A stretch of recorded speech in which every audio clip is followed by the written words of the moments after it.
औज़ुबिल्लाहिमिनश्शैतानिर्रजीम बिस्मिल्लाहिर्रहमानिर्रहीम। तो बेटा आज 10th की केमिस्ट्री का पहला लेक्चर है। पहला चैप्टर का नाम है केमिकल इक्विलिब्रियम। पहले चैप्टर का नाम है केमिकल इक्विलिब्रियम। इस लेक्चर को जो है वो डिस्कस करने से पहले आप सबसे पहले जो है वो चैनल को सब्सक्राइब करें। साइंस विद नवाज के नाम से है मेरा चैनल। तो बेल को आइकॉन पे भी क्लिक करें ताकि आपको तमाम वीडियो जो है वो बर वक्त मिल सकें। तो इंशाल्लाह स्टेप बाय स्टेप मैं सारी केमिस्ट्री 9th की और 10th की इसी चैनल पे अपलोड करूँगा। तो आज स्टार्ट करते हैं पहला lecture chemical equilibrium. Chemical equilibrium में पहले चैप्टर में आपके स्टार्टिंग में कुछ डिफाइनें दी हुई हैं। पहला रिएक्टेंट्स की डिफाइनें दी हुई हैं, फिर प्रोडक्ट्स की डिफाइन है, फिर उसके बाद इरिवर्सिबल रिएक्शन की, रिवर्सिबल रिएक्शंस की, केमिकल इक्विलिब्रियम की, और उसके बाद macroscopic characteristics of forward reaction की बात करेंगे और macroscopic characteristics of reverse reaction की बात करेंगे। तो सबसे पहले स्टार्ट लेते हैं इस चैप्टर में। शुरू में आपको वो समझाना चाह रहा है, कहता है कि हमारी जो लाइफ है, हमारी ज़िंदगी जो है वो भी इक्विलिब्रियम की मरहून मिनत है कि हम सांस लेते हैं, ऑक्सीजन जो है वो हम अंदर लेके जाते हैं, कार्बन डाइऑक्साइड जो है वो बाहर निकालते हैं। यही ऑक्सीजन जो है वो पौधे जो है वो क्रिएट कर रहे हैं और कार्बन डाइऑक्साइड ले रहे हैं। तो हमारे माहौल में एक तवाज़न है, हम कार्बन डाइऑक्साइड जो है वो छोड़ रहे हैं और पौधे उसी कार्बन डाइऑक्साइड को ऑक्सीजन में कन्वर्ट कर रहे हैं। तो लिहाजा हमारे जो है वो एक इक्विलिब्रियम है हमारी जो है वो लाइफ में, जिसकी वजह से हम जो है वो ज़िंदा हैं। उसके बाद नेक्स्ट वो जो है इस चैप्टर के स्टार्टिंग में वो रिएक्टेंट की डिफाइन बता रहा है। कहता है ऐसी सब्सटेंसेस जो केमिकल रिएक्शन में हिस्सा लेती हैं उनको रिएक्टेंट्स कहते हैं। The substances that combine in a chemical reaction are called reactants. मिसाल के तौर पे देखिए, हाइड्रोजन और ऑक्सीजन को मिला के हम पानी बनाते हैं, तो हाइड्रोजन और ऑक्सीजन जो है वो ये मिल रही हैं, ये रिएक्टेंट है। और जो चीज़ किसी भी केमिकल रिएक्शन में बनती है उसको हम प्रोडक्ट कहते हैं। सेकंड डिफाइन ये है कि the new substance formed in a chemical reaction are called product. The new substances formed in a chemical reaction are called product. किसी भी केमिकल रिएक्शन में जो चीज़ें बनती हैं उनको प्रोडक्ट कहते हैं और जो चीज़ें मिलती हैं उनको रिएक्टेंट कहते हैं। मिसाल के तौर पे हाइड्रोजन और ऑक्सीजन जब मिलती हैं तो ये रिएक्टेंट है, और जो चीज़ बनती है वो वाटर है, वो उसको प्रोडक्ट कहेंगे। 2H2 + O2 makes 2H2O। तो इसमें H2 और O2 जो है वो रिएक्टेंट है और H2O जो है वो प्रोडक्ट है। रिएक्टेंट को हमेशा हम लेफ्ट साइड पे लिखते हैं और प्रोडक्ट को हम राइट साइड पे लिखते हैं। उसके बाद ये दो डिफाइन करने के बाद आगे जो है वो फॉरवर्ड और रिवर्स रिएक्शन के बारे में बता रहा है थोड़ा सा। देखिए, रिएक्टेंट जब मिलके प्रोडक्ट बनाते हैं तो इसको हम कहते हैं फॉरवर्ड रिएक्शन, आगे की तरफ रिएक्शन को चलना। और अगर प्रोडक्ट दोबारा रिएक्टेंट बनाना शुरू कर दें तो उसको कहते हैं रिवर्स रिएक्शन, जो रिवर्स वापस आना। रिवर्स का मतलब वापस आना। तो रिएक्टेंट का मिलके प्रोडक्ट बनाना फॉरवर्ड रिएक्शन और प्रोडक्ट का दोबारा रिएक्टेंट बनाना रिवर्स रिएक्शन। इस बुनियाद पे जो है केमिकल रिएक्शन दो तरह के होते हैं, इरिवर्सिबल रिएक्शन और रिवर्सिबल रिएक्शन। तो इरिवर्सिबल रिएक्शन ऐसे रिएक्शन होते हैं जिसमें प्रोडक्ट दोबारा रिएक्टेंट ना बना सकें। Those reactions in which the products do not recombine to form reactants are called irreversible reactions। ऐसे रिएक्शन जिसमें प्रोडक्ट दोबारा रिएक्टेंट ना बना सके उनको हम इरिवर्सिबल रिएक्शन कहते हैं। और ये कंप्लीट सबर किए जाते हैं, क्योंकि रिएक्टेंट जब मिलके प्रोडक्ट बना देते हैं तो रिएक्टेंट ख़त्म हो जाते हैं। जिस केमिकल रिएक्शन में रिएक्टेंट ख़त्म हो जाए उसको हम कहते हैं कंप्लीट रिएक्शन। इनको हम सिंगल एरो से ज़ाहिर करते हैं। ये आपके स्क्रीन पे है। They are represented by putting a single arrow between reactant and product. इसकी बेहतरीन एग्जांपल वही जो मैंने शुरू में दी, हाइड्रोजन और ऑक्सीजन मिलके पानी बनाते हैं। तो हाइड्रोजन और ऑक्सीजन तो मिलके पानी बना सकते हैं, लेकिन पानी आसानी से टूट के दोबारा हाइड्रोजन और ऑक्सीजन में कन्वर्ट नहीं होता। और ये एक बात क्लियर कर लें मेरा बेटा, रिवर्सिबल रिएक्शन और इरिवर्सिबल रिएक्शन में जो है वो अगर रिएक्टेंट और मिल के प्रोडक्ट बना रहे हैं और प्रोडक्ट उन्हीं कंडीशन में दोबारा रिएक्टेंट बनाना शुरू कर दें तो वो रिवर्सिबल रिएक्शन होते हैं। जिन कंडीशन में रिएक्टेंट मिल के प्रोडक्ट बनाते हैं उन्हीं कंडीशन में अगर प्रोडक्ट दोबारा रिएक्टेंट ना बना सके तो वो इरिवर्सिबल रिएक्शंस हैं। आगे रिवर्सिबल रिएक्शन कौन से होते हैं? ऐसे रिएक्शन जिसमें प्रोडक्ट दोबारा रिएक्टेंट बना सके। Those reactions in which the products can recombine to form reactants are called reversible reactions। इनकी खसूसियत ये होती है कि ये कभी भी मुकम्मल नहीं होते। जब रिएक्टेंट मिलके प्रोडक्ट बनाना शुरू कर देते हैं और प्रोडक्ट दोबारा रिएक्टेंट बनाने लग पड़ते हैं तो फिर ख़त्म कैसे होंगे ना? रिएक्टेंट ख़त्म नहीं होते। जिस केमिकल रिएक्शन में रिएक्टेंट ख़त्म ना हो उसको हम कहेंगे ये कंप्लीट नहीं होते। इनको डबल एरो से ज़ाहिर करते हैं। रिएक्टेंट और प्रोडक्ट के दरमियान देखें मैंने ज़ाहिर किया हुआ है। उसके बाद ये जो रिएक्शंस होते हैं ये दोनों समतों में चल सकते हैं। रिएक्टेंट मिलके प्रोडक्ट बना रहे होते हैं और प्रोडक्ट दोबारा रिएक्टेंट बना सकते हैं। तो चाहे आप रिएक्टेंट वाली साइड से स्टार्ट कर लें चाहे प्रोडक्ट वाली साइड पे।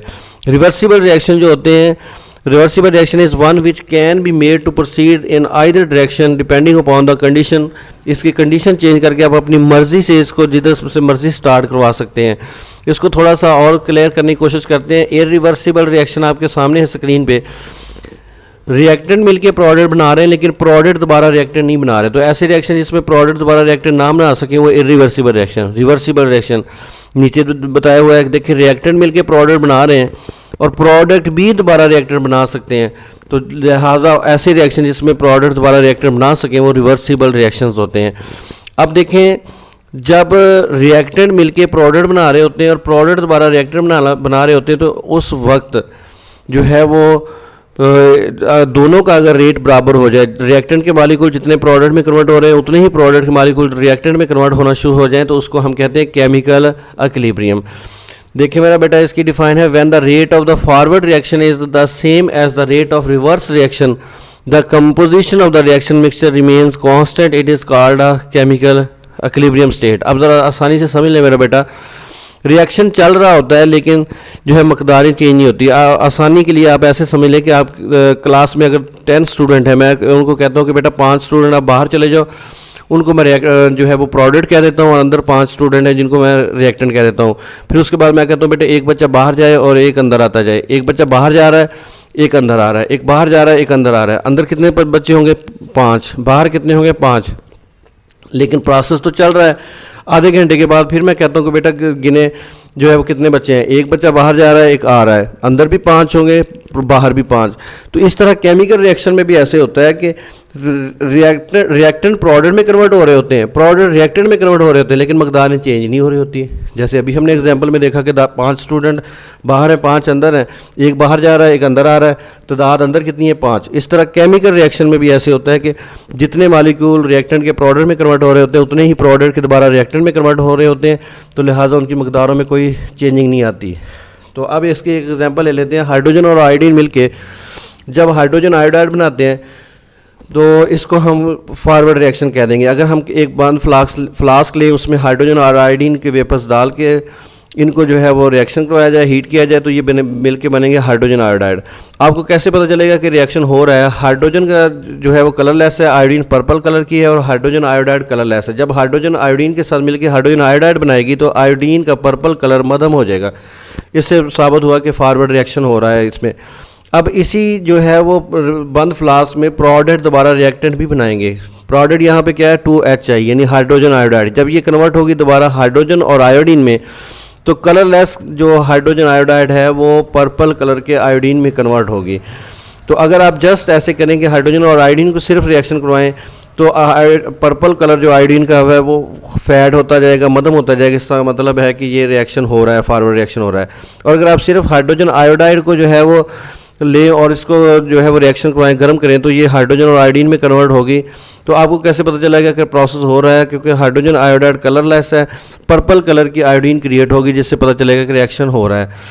आप देखें ये फॉरवर्ड रिएक्शन ऊपर लिखा है, नीचे मैंने रिवर्स रिएक्शन लिखा है।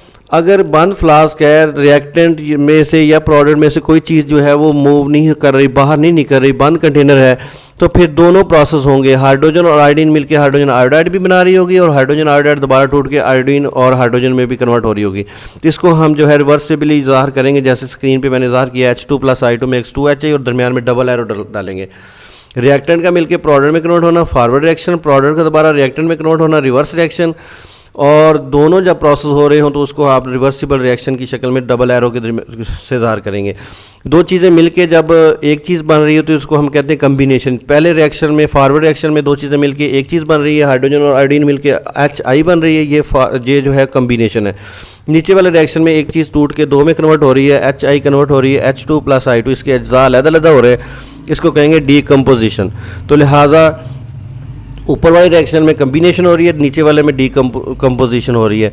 तो ये केमिकल इक्विलिब्रियम की हालत में ये दोनों प्रोसेस हो रहे होते हैं, कम्बिनेशन भी और डीकम्पोजिशन भी।